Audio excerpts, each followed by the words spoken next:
Perkenalkan, nama saya Randy Devano Damendra dari kelompok Foundation.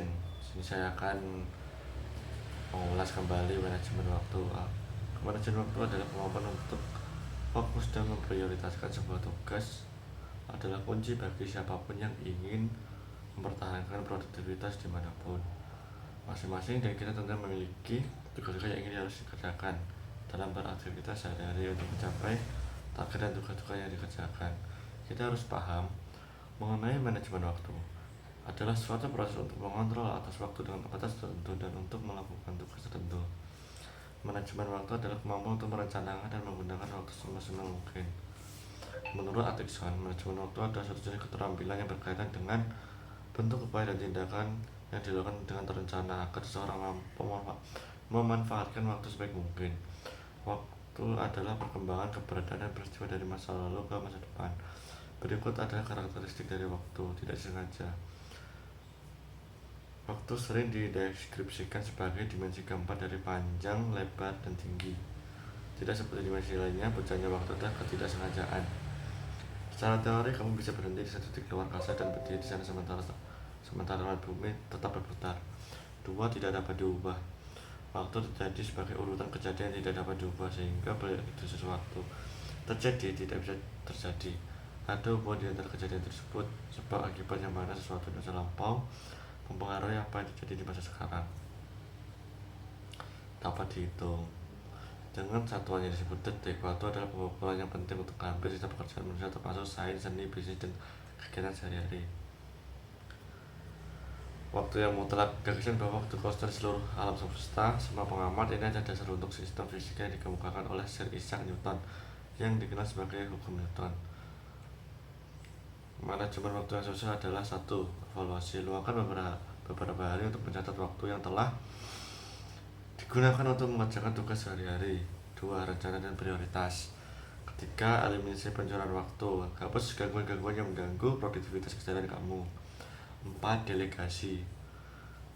Jika ada proyek besar, delegasikan tugas kepada bawahan atau rekan kerja. Ini memungkinkan rekan kerja atau bawahan kamu mempelajari keterampilan baru. 5. Berani katakan tidak. Belajarlah mengatakan tidak dengan cara yang sopan. Hal ini berlaku untuk menolak pekerjaan atau aktivitas tambahan yang tidak sesuai dengan tujuan kamu. Lalu, dampak manajemen waktu yang buruk antara lain: kurang tidur, mengkonsumsi makanan yang kurang sehat, kurang berolahraga, kurang berenergi, terburu-buru, tidak tepat waktu, disorganisasi, multitasking. Manfaat manajemen waktu. Manajemen waktu membuat seseorang menjadi tepat waktu dan disiplin. 2. Manajemen waktu membuat moral seseorang menjadi lebih percaya diri, mengurangi kecemasan dan kecemasan. Lalu kita akan lanjut ke organisasi. Pengertian organisasi: kumpulan orang yang ingin mencapai tujuan yang sama pasti akan membuat kelompok atau yang bisa disebut organisasi. Organisasi bisa ditemui di mana saja. Ketika duduk di bangku sekolah, organisasi bukanlah hal yang asing bagi kita.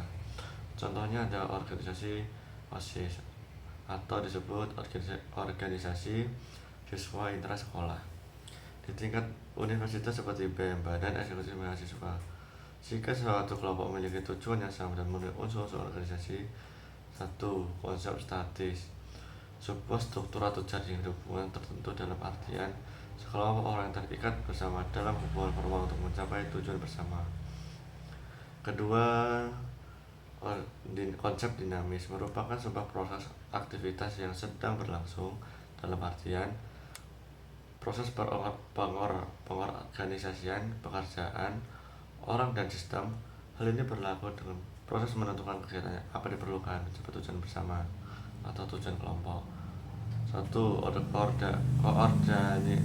Koordinasi. Berbagai aktivitas adalah sebuah hal penting dalam organisasi.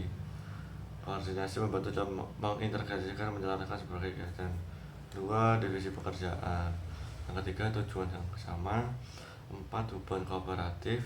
Dan yang 5 adalah otoritas tanggung jawab yang ditemukan dengan baik. Sebuah organisasi terdiri dari berbagai posisi yang diatur dalam hierarki dengan wewenang dan tanggung jawab yang jelas. Berikut secara umum banyak tujuan pembangunan organisasi tertentu. manfaat organisasi bagi mahasiswa, meningkatkan kepemimpinan, mengatur waktu, dan meningkatkan public speaking. Sekian dari saya, terima kasih.